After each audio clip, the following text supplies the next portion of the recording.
नमस्कार दोस्तों, स्वागत है आप सभी का आपके अपने YouTube channel study with sir में। साथियों, पिछले क्लास में हमने पृष्ठीय क्षेत्रफल तथा उससे संबंधित सभी प्रकार के फॉर्मूलों का अध्ययन किया था। आज हम अध्ययन करेंगे उन्हीं फॉर्मूलों से बेस्ट प्रश्नों का जो आपको परीक्षा के अंदर पूछे जाने वाले हैं। आपको बताया था मैंने पिछले क्लास में कि इस चैप्टर आपका 6 नंबर का चैप्टर है, जिसके अंतर्गत आपको एक दो क्वेश्चन एक नंबर के, दो क्वेश्चन आपके दो नंबर के देखने को मिलेंगे। बहुत ही आसान चैप्टर है जो आपने कक्षा 9th में भी पढ़ा था, फिर भी अपन विस्तृत अध्ययन इसका करेंगे। देखो साथियों, क्वेश्चन संख्या आपको क्वेश्चन किस प्रकार का दिया हुआ होगा इस चैप्टर के अंदर, सबसे पहले वो देखते हैं अपन। जैसे आपको प्रश्न संख्या 1 लेते हैं अपन, आपको दे दिया कि दो गणों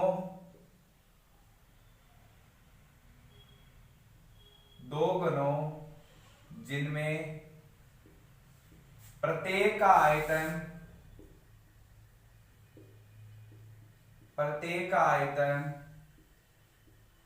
64 सेमी क्यूब है के संलग्न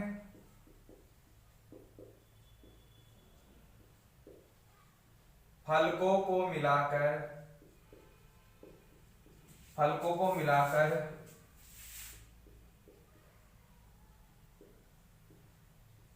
एक ठोस बनाया जाता है। क्या बनाया जाता है?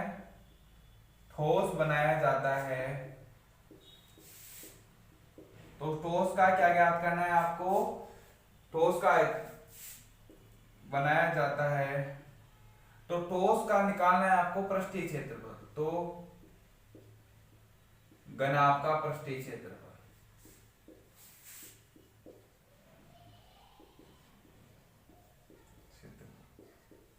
देखो, आपको बोला गया है कि जो आपका दो घन है जिनमें प्रत्येक का आयतन आपको दिया हुआ है 64 सेमी क्यूब के संलग्न फलकों को मिलाकर एक ठोस बनाया जाता है। ठोस क्या बनेगा?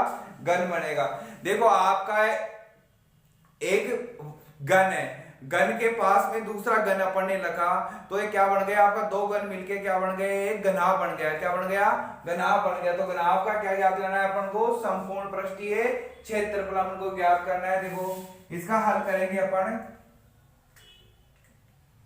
देखो, हल करेंगे तो पहले तो आपको क्या दिया हुआ है? प्रत्येक घन का आयतन,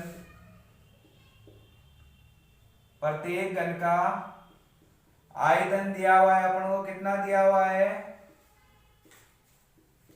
64 सेमी क्यूब। देखो, आप जानते हो कि घन का आयतन क्या होता है?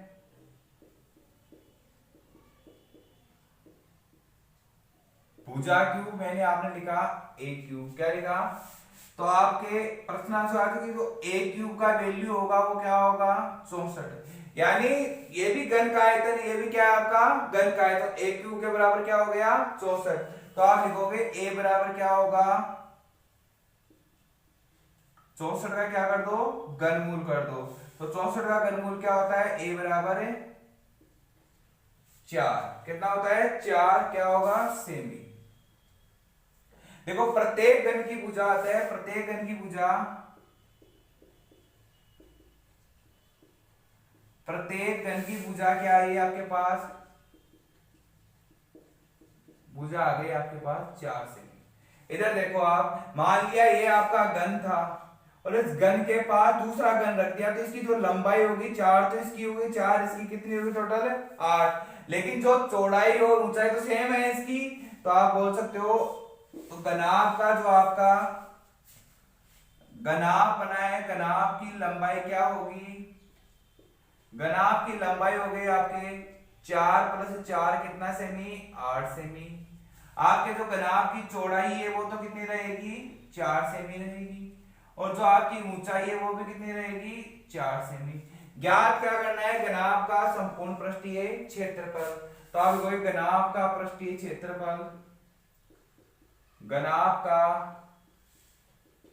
पृष्ठीय क्षेत्रफल फॉर्मूला होता है आपके पास 2 गुणा लंबाई गुणा चौड़ाई प्लस चौड़ाई गुणा ऊंचाई प्लस ऊंचाई गुणा लंबाई। ये आपका फॉर्मूला है। 2 गुना, देखो लंबाई कितनी दे रखी है आपको 8, 8 गुणा 4 प्लस 4 गुणा 4 प्लस 4 गुणा आपका हो गया 8, ये मान रखा अपन ने। तो आएगा 2। देखो 8 को 4 से गुणा क्या है 32, 4 को 4 से क्या 16 और 8 को 4 से क्या कितना आएगा 32। जोड़ा कितना आएगा आपके 32, 32 कितना होगा 64, 64 में 16 जोड़ा कितना आएगा 80, कितना आएगा 80। तो आज इसका जो पृष्ठीय क्षेत्रफल कितना आया 160 सेमी स्क्वायर। तो आप लिखोगे अतः घनाभ का पृष्ठीय क्षेत्रफल,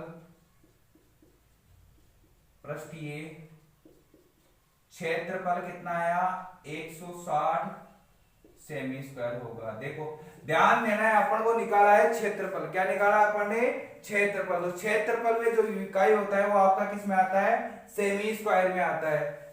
ये था आपका पहला प्रश्न जिसमें आपको दिया गया दो घनों का प्रत्येक आयतन 64 सेमी है, उनके फलकों को मिला के एक ठोस बनाया गया। ठोस क्या होना आपका घनाभ। तो घनाभ का क्या ज्ञात करना आपको पृष्ठीय क्षेत्रफल। तो पृष्ठीय क्षेत्रफल अपन ने इस प्रकार से ज्ञात किया। अगला प्रश्न है अपने, आपको 3 गोले दिए हुए हैं, 3 गोलों को पिघलाकर एक बड़ा गोला बनाया गया है। तो 3 गोलों की आपको त्रिज्याएं दे रखी है और आपसे पूछा जा रहा है कि बड़े गोले की क्या ज्ञात करो त्रिज्या ज्ञात करो।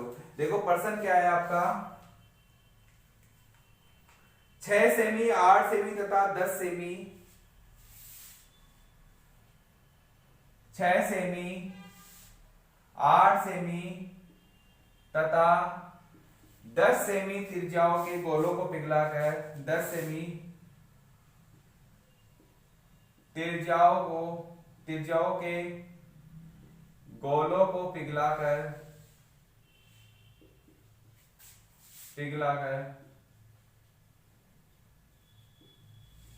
एक बड़ा ठोस गोला बनाया जाता है। एक बड़ा ठोस गोला बनाया जाता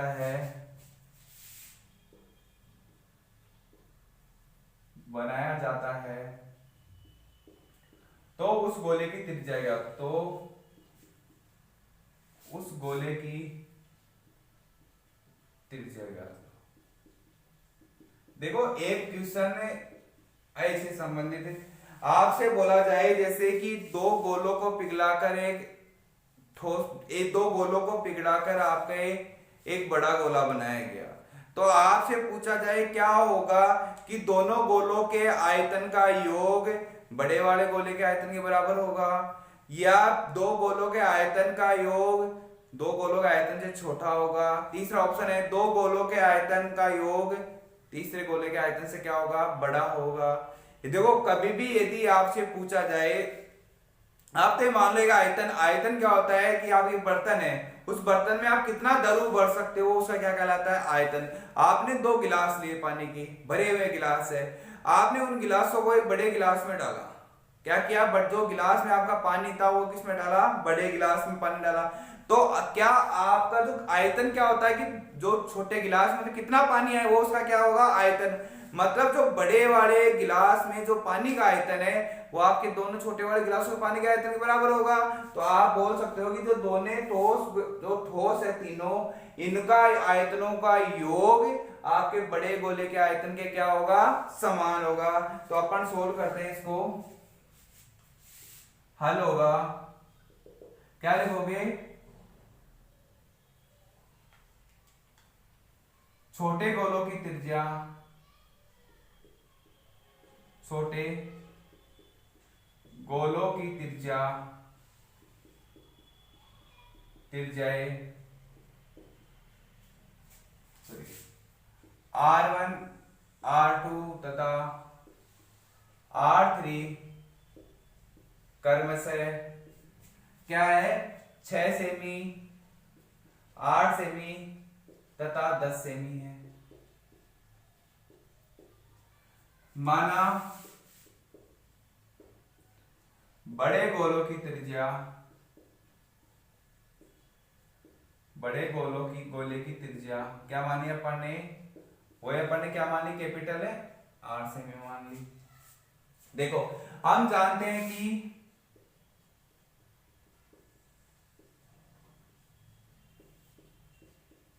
कि बड़े गोले का आयतन, बड़े गोले का आयतन तीनों छोटे गोलों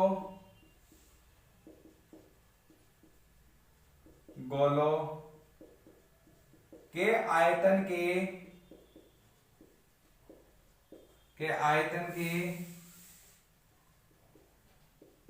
योग के बराबर होता है।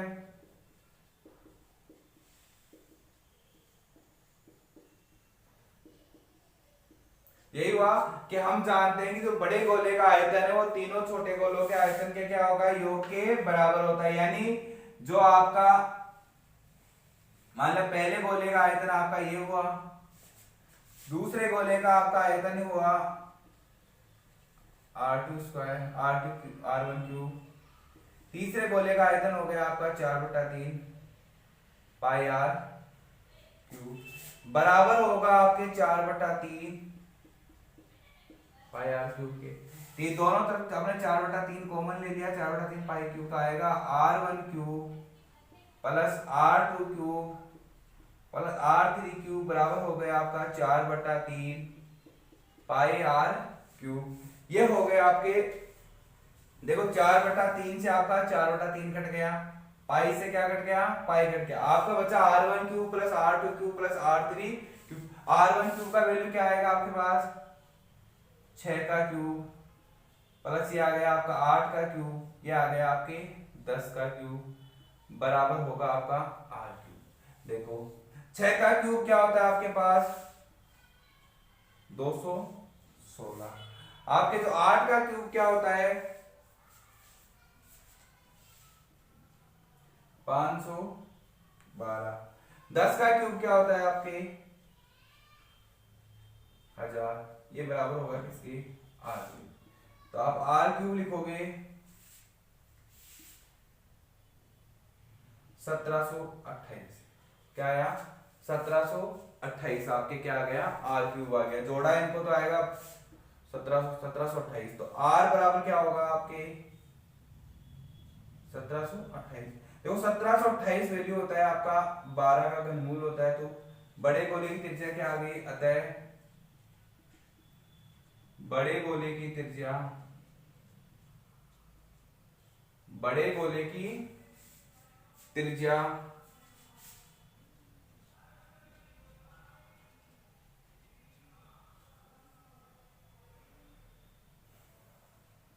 आपकी होगी, बड़े गोले की त्रिज्या 12 सेमी होगी।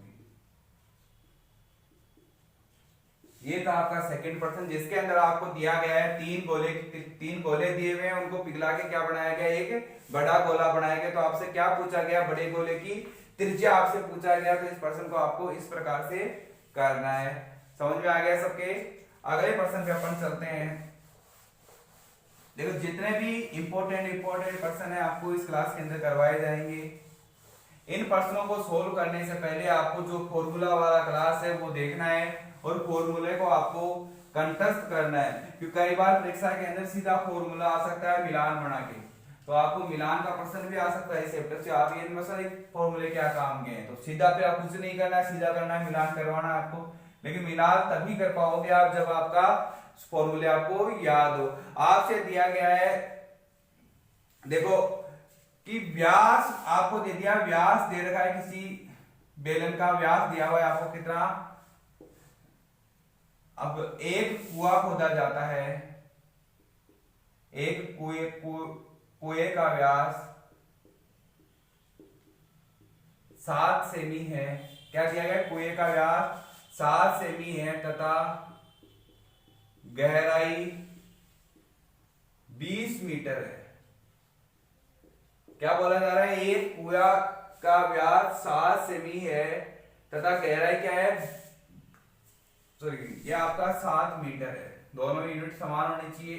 7 मीटर तथा गहराई क्या है 20 मीटर है। खोदने से निकलने वाली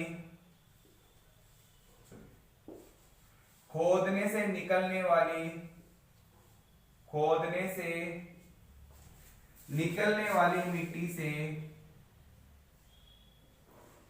निकलने वाली मिट्टी से एक चबूतरा बनाया गया है। क्या बनाया गया है? एक चबूतरा बनाया मिट्टी से 22 मीटर गुणा 14 मीटर वाला चबूतरा बनाया गया है। चबूतरा बनाया गया है। तो क्या ज्ञात करना है आपको? चबूतरे की ऊंचाई ज्ञात करना है। तो चबूतरे की क्या ज्ञात करो? ऊंचाई ज्ञात करो।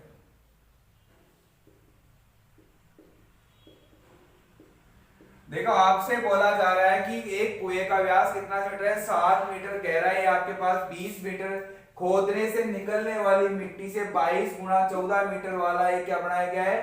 चबूतरा बनाया गया। तो आपको क्या ज्ञात करना है? चबूतरे की ऊंचाई। देखो चबूतरा आपका एक घनाभाकार बनेगा।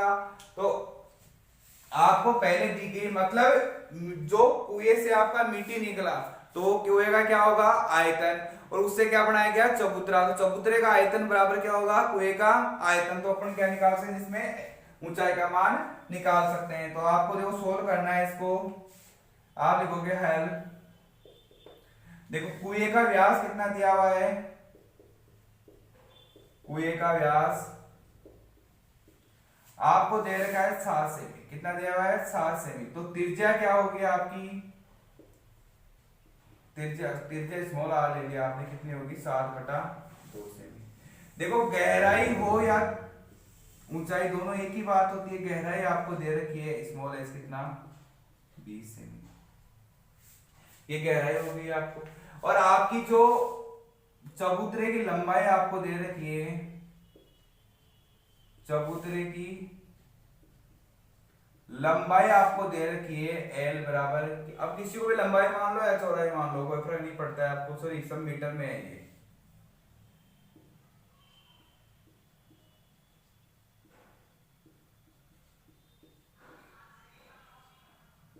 और आपका इसकी चौड़ाई कितनी दे रखी है आपको?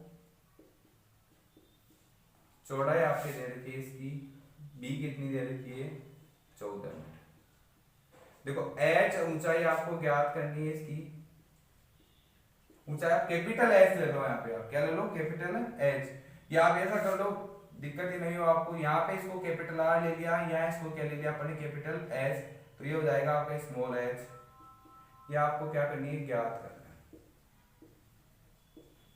देखो अब अपन क्या करेंगे? आपको पता है कि जो कुएं का आयतन है, यानी कुएं का जो आयतन है, कुएं का जो आयतन है, ग्रीन पेन चेंज कर लेते हैं। जो कुएं का आपका आयतन है वो बराबर होगा आपके चबूतरे के आयतन के। यानी जो कुएं से जो मिट्टी निकाला गया उसी से क्या बनाया गया है? चबूतरा बनाया गया है। तो आपको पता है चबूतरा कैसा है? घनाभाकार। तो कुएं का आयतन तो आपके हो गया पाई आर स्क्वायर। देखो एक चीज ध्यान रखनी है आपको, आपने यहाँ त्रिज्या क्या मानी है? Capital R. ऊंचाई क्या मानी है? Capital H. तो सूत्र के अंदर भी आपको यही लेना है। बराबर है आपका एल बी और एच। लंबाई गुणा चौड़ाई गुणा ऊंचाई होता है। जब देखो पाई का मान आपके होता है 22/7, आर के मान है आपके 7/2, एच का मान है आपके 20। एच का मान कितना है? 20 है आपके। एल का मान आपको दिया गया 22, बी का मान कितना? 14। ज्ञात क्या करना है आपको? एच। देखो 7 से आपका 7 कटा, 2 से काटेंगे कितनी बार कटेगा? 11 बार। 2 से काटा कितनी बार कटेगा? आपके 10 बार। देखो 11 से आपने इसको काटा कितनी बार कटेगा? आपके 2 बार कट गया। 7 से इसको काटा कितनी बार कटेगा? 2 बार। तो आपके क्या आया? 4h बराबर आ गया आपके पास 10। क्या गया? 4h बराबर 10। तो जो h आया, h का वैल्यू क्या आया? 10/4। यानी h का वैल्यू कितना आ गया? 2.5 मीटर। मतलब चबूतरे की ऊंचाई रहता है, चबूतरे की ऊंचाई कितनी है चबूतरे की ऊंचाई आपकी? 2.5 मीटर होगी। ये था आपका क्वेश्चन संख्या 3 जो आपको मैंने करवाया है। समझ में आ गया सबके? अगला क्वेश्चन लेते हैं अपन। देखो आपको यही ध्यान रखना है कि जब कुएं से मिट्टी निकाला गया, उस मिट्टी से आपने एक चबूतरा बनाया, मतलब आप ये जितनी मिट्टी कुएं से निकाल, जो मिट्टी है उसका क्या होगा? आपका आयतन। उसी मिट्टी से अपन ने क्या बनाया? चबूतरा बनाया। यानी जो मिट्टी कुएं से निकली वही उतराई है, तो मतलब दोनों का जो आयतन होगा वो क्या होगा? समान होगा। तो आपने आयतन समान कर दिया और आपके किसका मान निकल जाएगा? एच का मान आप निकाल सकते हो, इसका ऊंचाई आप ज्ञात कर सकते हो। देखो जो इंपॉर्टेंट पर्सन है वही मैं करवा रहा हूं, क्योंकि अभी एग्जाम को मद्देनजर रखते हुए अपन पूरा डिटेल से नहीं पढ़ सकते, लेकिन फिर भी जो मोस्ट है वो सारे करवाऊंगा। हर टाइप के पर्सन आपको मैं करवाऊंगा आपको। देखो चौथा पर्सन है, आपसे दिया गया है एक ठोस अर्धगोले की त्रिज्या, अर्धगोले की त्रिज्या आपको कितनी दे रखी है? 7 सेमी। कितने दे रखी है? 7 सेमी है। तो उसका संपूर्ण पृष्ठीय क्षेत्रफल ज्ञात करो। 1 नंबर में आ सकता है आपके संपूर्ण, या हो सकता है आपके 2 नंबर में भी आ जाएगा पृष्ठीय क्षेत्रफल ज्ञात करो। वैसे संभावना है कि ऐसा प्रश्न 1 नंबर में आएगा।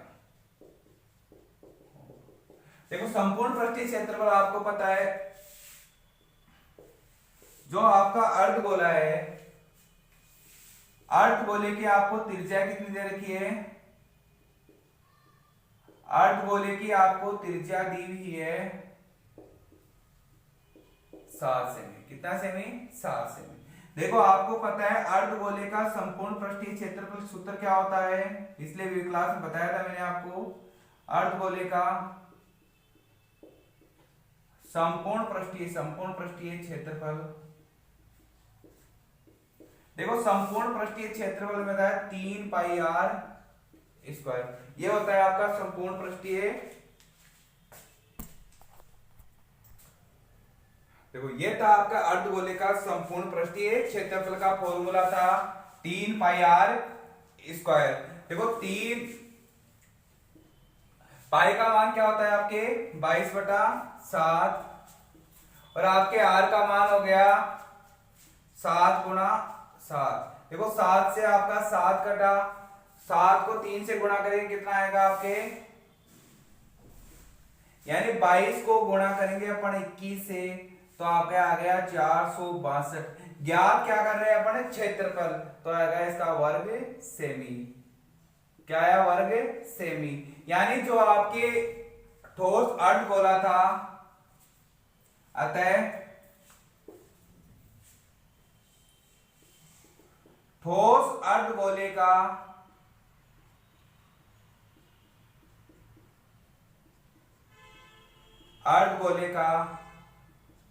आपका जो आयतन है वो क्या आया? 462 वर्ग सेमी। ये आपका क्या आ गया?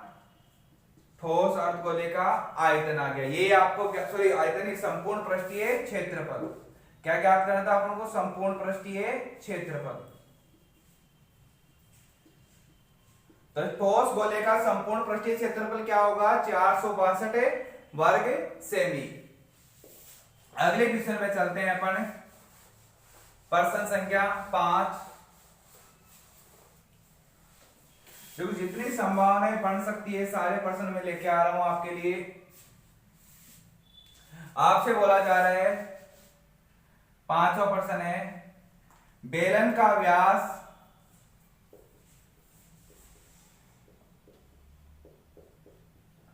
बेलन का व्यास 7 सेमी है, तो बेलन का व्यास क्या है? 7 सेमी है, तथा उसमें 14 सेमी तक दारू भरा हुआ है, तथा उसमें 14 सेमी तक दारू भरा है, दारू भरा हुआ है। तो क्या ज्ञात करो? दारू का आयतन ज्ञात करो। तो दारू का आयतन ज्ञात करो। देखो प्रश्न बोला जा रहा है कि बेलन का व्यास आपके 7 सेमी, उसमें से 14 सेमी तक दरु भरा है। कितने सेमी तक? 14 सेमी तक दरु भरा। आपको क्या ज्ञात करना है? दरु का आयतन निकालना है। तो इसका हल होगा आपके, यानी जो बेलन है, बेलन का व्यास कितना हुआ? बेलन का व्यास हुआ आपका 7 सेमी। तो त्रिज्या क्या होगी इसकी? 7। देखो इसमें पॉइंटों में नहीं लेना, आप 7/2 ही कर देना। आपको जो इसकी ऊंचाई दे रखी है, ऊंचाई या गहराई जो आपका दर्व की, वो कितनी दे रखी है? h बराबर 14 सेमी। आपको पता है कि जो आपका बेलन होता है, बेलन का आयतन का फॉर्मूला क्या होता है? बेलन का आयतन क्या होता है? पाई आर स्क्वायर एच। पाई का मान होता है आपके 22/7। देखो यदि पाई का मान आपको प्रश्न में नहीं दिया हुआ है तो आपको 22/7 लेना है। यदि पाई का मान प्रश्न में कुछ अलग दिया हुआ है तो 3.14 दिया हुआ है तो आपको 3.14 लेना है। यदि कुछ नहीं दिया हुआ है तो आपको क्या लेना है? 22/7। आर का मान हो गया 7/2 गुणा 7/2। एच का मान हो गया आपके 14। देखो 7 से काटा, 2 से काटा 11 बार, और 2 से काटा कितनी बार? 7 बार। तो आप क्या आया? 7 क्या होगा? 49 को गुणा करना है किससे? 11 से गुणा करना है। किससे गुणा करना है? 11 से गुणा करना है 49 को। तो आप क्या आ गया?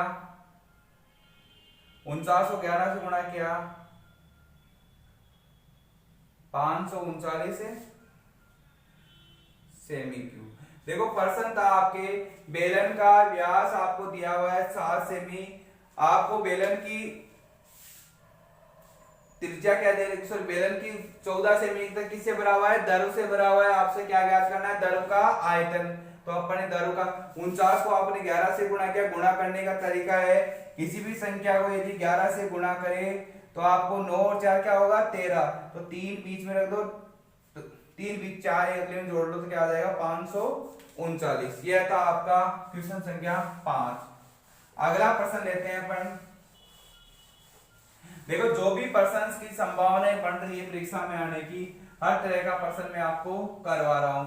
आपसे पूछा जाए कि जो छिन्नक होता है, मैंने बताया था आपको छिन्नक, यही छिन्नक होता है। छिन्नक के में वर्ताकार भाग कितने होते हैं? वर्ताकार एक तो ये हो गया, दूसरा आपका ये हो गया। तो कितने वर्ताकार भाग होते हैं? वर्ताकार भाग कितने होते हैं? छिन्नक में वर्ताकार भागों की संख्या कितनी होती है? ऑब्जेक्टिव प्रश्न आ सकता है आपकी, वर्ताकार भागों की संख्या कितनी होती है? 2 होती है। एक तो वर्ताकार आपका ये हो गया, दूसरा आपका ये हो गया। तो कितने हुए वर्ताकार भाग? 2 है। तो छिन्नक में कितने वर्ताकार भाग हो सकते हैं? 2। अगला प्रश्न है आपके, आपको दिया गया है कि जो बेलन की ऊंचाई है, प्रश्न संख्या 6, कि बेलन की ऊंचाई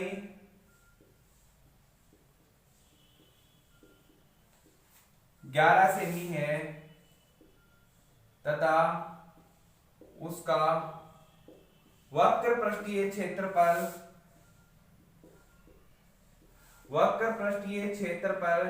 968 सेमी स्क्वायर है।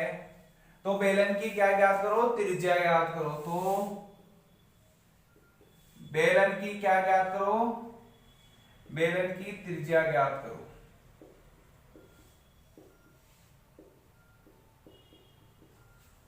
देखो बेलन की ऊंचाई आपको दे रखी है 11 सेमी, बेलन का वक्र पृष्ठ हो गया आपके 968 सेमी। तो आपसे बोला जाए बेलन की क्या ज्ञात करो?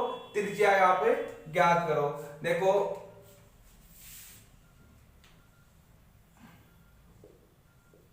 देखो बेलन की ऊंचाई आपके हुआ, बेलन की ऊंचाई को मानते हैं अपन h। तो आप क्या आ गया? 11 सेमी। देखो बेलन का पहले माना बेलन की त्रिज्या मान ली, माना बेलन की त्रिज्या क्या मानी आपने? 8 सेमी। कितना मान ली? 8 सेमी, कैपिटल 8 सेमी मान। चलो आर सेमी। बेलन की त्रिज्या क्या होगी?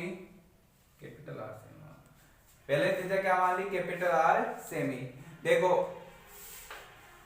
आपको पता है कि बेलन का वक्र पृष्ठ क्या होगा?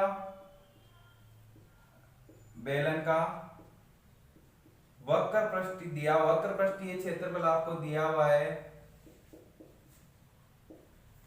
968 यूनिट का। ध्यान रहा, जहां क्षेत्रफल आते हैं वहां क्या बन जाता है? सेमी स्क्वायर, मीटर स्क्वायर आपका वर्ग बन जाता है। देखो आप सबको पता है कि जो बेलन का वक्र पृष्ठ होता है, बेलन का वक्र पृष्ठ ये क्षेत्रफल क्या होता है? वक्र क्षेत्र 2 पाई आर एस। ध्यान रखना है ये आर तो अपन ने मान माना है, यहाँ पे सूत्र में क्या लेना है आपको? Small R. तो आपका जो होगा यानी जो 2 पाई आर एच है वो बराबर होगा किसके? 968 के। तो आप क्या करना है? देखो पाई का मान आपको 2 गुणा 22/7। आर का मान क्या माना है अपन ने? Capital R. और एच का मान आपको क्या दिया हुआ है? 11 सेमी गुणा दे दिया 968। तो आपके आर बराबर क्या हुआ? 968 गुणा 7/2 गुणा 22 गुणा 11। ये आपके आ गया 2 गुणा 22 गुणा 11 से काटा अपन ने 11 × 88 होता है, हासिल बचा 8 8 8 88। तो फिर कितनी बार गया भाग? 8 बार। देखो यहां काटा 11 का 2 बार, यहां आएगा 8। 2 से काटा कितना आएगा? 4। तो आपके आर का मान क्या आ गया? आर का मान क्या आ गया आपके पास? 728 सेमी। कितना सेमी आ गया आर का मान? 28 सेमी। आपके किसका मान आ गया? सॉरी, इस 2 से काटा कितनी बार कटेगा? 2 बार। तो कितना आ गया? 14 सेमी। कितना आया? 14 सेमी। 22 से काट 11 से काटा 88 बार, फिर 11 से काटा 88 8 बार, 2 से काटा 4, 2 से काटा फिर क्या आ गया आपका? 2। तो 7 दूनी 14 सेमी। ये क्या आ गया? आपके बेलन की त्रिज्या आ गई। तो आपको क्या ज्ञात करना था? दो कहते हैं बेलन की त्रिज्या क्या हो गई आपके? 14 सेमी। देखो ये था आपके जिसमें दिया हुआ है बेलन की ऊंचाई 11 सेमी, उसका वक्र पृष्ठ क्षेत्र 968 सेमी स्क्वायर। तो आपको क्या ज्ञात करना है? बेलन की त्रिज्या। समझ में आ गया सबके? अगला प्रश्न लेते हैं अपन। देखो जो अगला प्रश्न कराऊंगा वो आपको कंपटीशन में भी देखने को मिलेगा और आपके एग्जाम में भी देखने को मिल सकता है। आपको प्रश्न संख्या 7 है। आपसे बोला गया 2 बेलन है, उन बेलनों का आयतन बराबर है। 2 बेलनों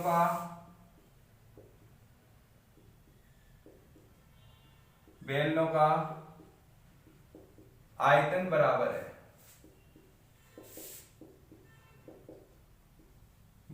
है, तथा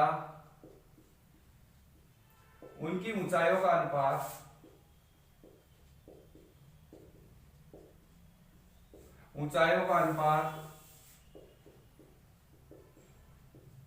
आपको दिया गया 1:3 है।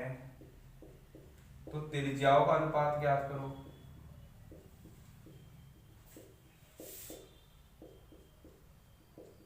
त्रिज्याओं का अनुपात क्या? देखो आपको दिया गया है बेलन का आयतन बराबर है, तो आप मानोगे इसके अंदर माना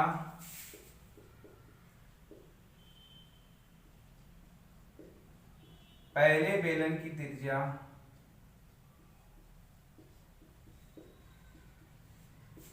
R1 तथा ऊंचाई ऊंचाई H1 है, तथा दूसरे बेलन की त्रिज्या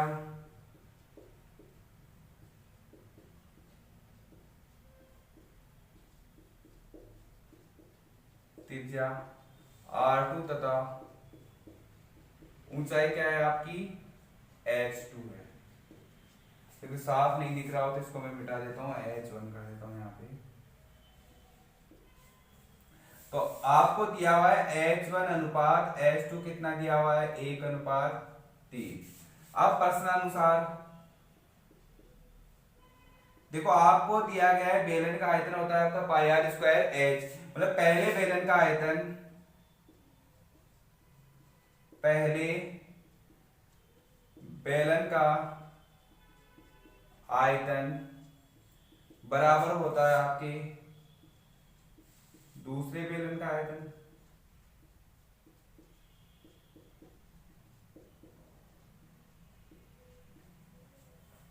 दूसरे बेलन का आयतन, देखो पहले बेलन का आयतन होगा आपके 1:3, आपको क्या दिया, ऊंचाइयों का अनुपात दिया हुआ।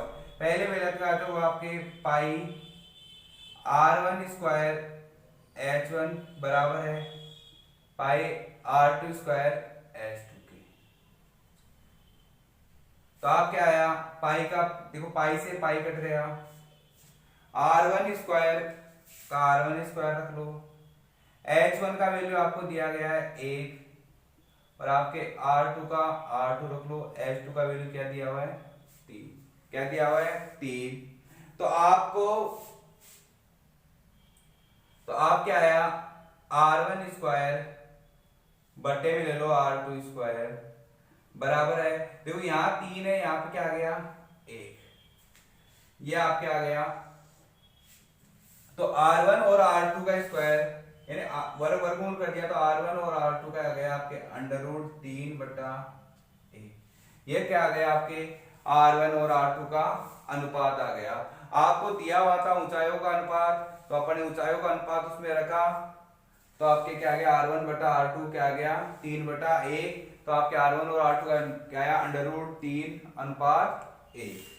ये था आपके यानी r1 अनुपात R2 निकालना था, यह आया आपके √3 अनुपात आपका 1। देखो कई बार प्रश्न के अंदर ये आ गया, प्रश्न के अंदर ऑप्शन में ये नहीं होता है, प्रश्न के अंदर ऑप्शन में ये नहीं, मान लो आपके ऑप्शन में है 3√3। अब आप सोचते हो कि यार मेरा तो आंसर ही नहीं आया, तो आपको कुछ नहीं करना, देखो √3 से पूरे को गुणा कर दो, तो √3 को √3 से क्या क्या आएगा 3, और ये आ गया आपका √3। ये प्रश्न को मॉडल पेपर में आया हुआ था, जिसमें ऑप्शन था आपके r1 अनुपात r2 का 3:3। तो आपके आंसर ये है, लेकिन √3 से गुणा करते क्या आ गया 3√3। ये था आपका एक प्रश्न। अब एक छोटा सा प्रश्न और लेते हैं, उसके बाद क्लास को समाप्त करते हैं। देखो क्वेश्चन है आपके सामने, आपको दिया हुआ है, ध्यान से देख लेना, ये कंपटीशन दृष्टि में इंपॉर्टेंट प्रश्न है। दो गोलों का अनुपात, दो गोलों के आयतनों का अनुपात,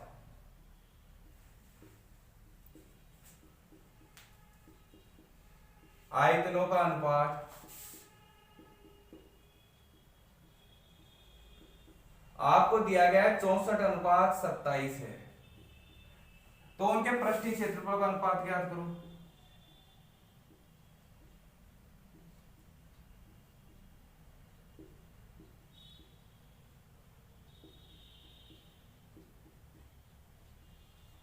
अनुपात ज्ञात करो। देखो यदि ये प्रश्न आपके ऑब्जेक्टिव के अंदर आता है, तो आपको पता है कि जो आयतन होता है, आयतन में 3 आदेश सूत्र होता है आपका 4/3, sorry pi R 4/3 pi R cube, ये आपका फॉर्मूला होता है। इसमें 3 कितनी बार है 3 बार है, तो इसका आप वर्गमूल कर दो, क्या कर दो वर्गमूल, वर्गमूल क्या है आपके 4, इसका वर्गमूल क्या आएगा 3। तो ये तो था आपने त्रिज्याओं का अनुपात, क्या आ गया इनके त्रिज्याओं के अनुपात। लेकिन अपन को क्या निकालना है क्षेत्रफलों का अनुपात, तो क्षेत्रफल में सूत्र क्या होता है 4 पाई आर स्क्वायर, मतलब स्क्वायर होता है, तो इसका स्क्वायर क्या होगा 16, 3 का स्क्वायर क्या होगा 9, तो इसका आंसर क्या आएगा आपके 16:9। लेकिन ये प्रश्न आपके 2 नंबर में आए, तो किस प्रकार आपको करना है वो देखो। माना आपने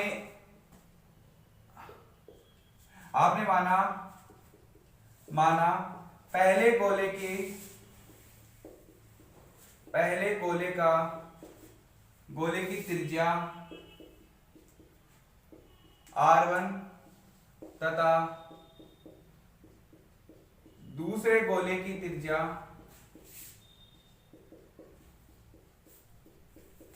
r2।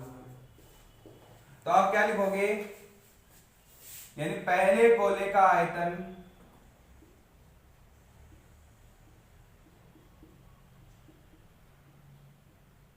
बटा दूसरे गोले का आयतन, यानी फोर क्या आएगा, ये आ गया आपके 64/27, यानी ये आयतन क्या होगा आपके आयतन होगा 4/3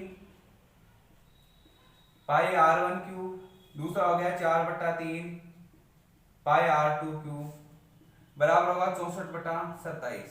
देखो 4/3 से आपका 4/3 कट गया और पाई से आपका क्या कट गया, पाई। तो क्या आया आपके r1 क्यूब बटा r2 क्यूब बराबर क्या आएगा 64/27। दोनों घनमूल कर दो आप, तो आ गया r1 बटा r2। 64 का घनमूल होता है आपके 4 और 27 का घनमूल क्या होता है 3। ये आ गया आपके त्रिज्याओं का अनुपात।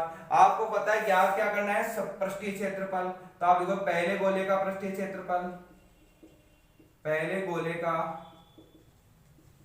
क्षेत्रफल बटा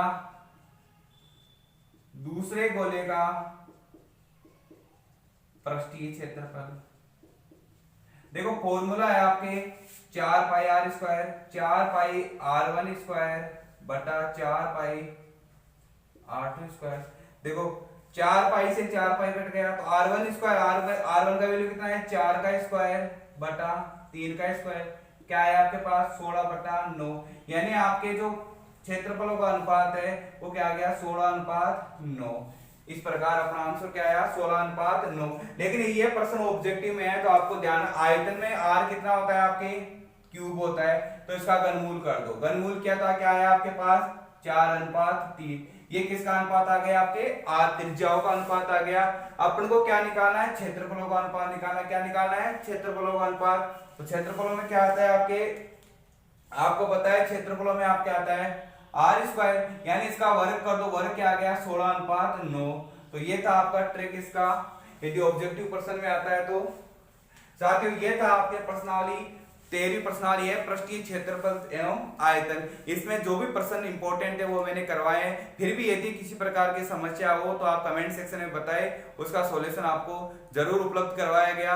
यदि सभी वीडियो का आपको लिंक चाहिए तो एक मेरा टेलीग्राम चैनल है, उस पर आप जाके ज्वाइन कर ले। टेलीग्राम चैनल का नाम है maths by Sanwar sir, maths by सांवर। इसके अंदर आपको वीडियो का लिंक भी मिलेगा और आपको नोट्स भी अवेलेबल होंगे। तब आज के लिए बस इतना ही। सभी साथियों का बहुत बहुत धन्यवाद। जय हिंद, जय भारत।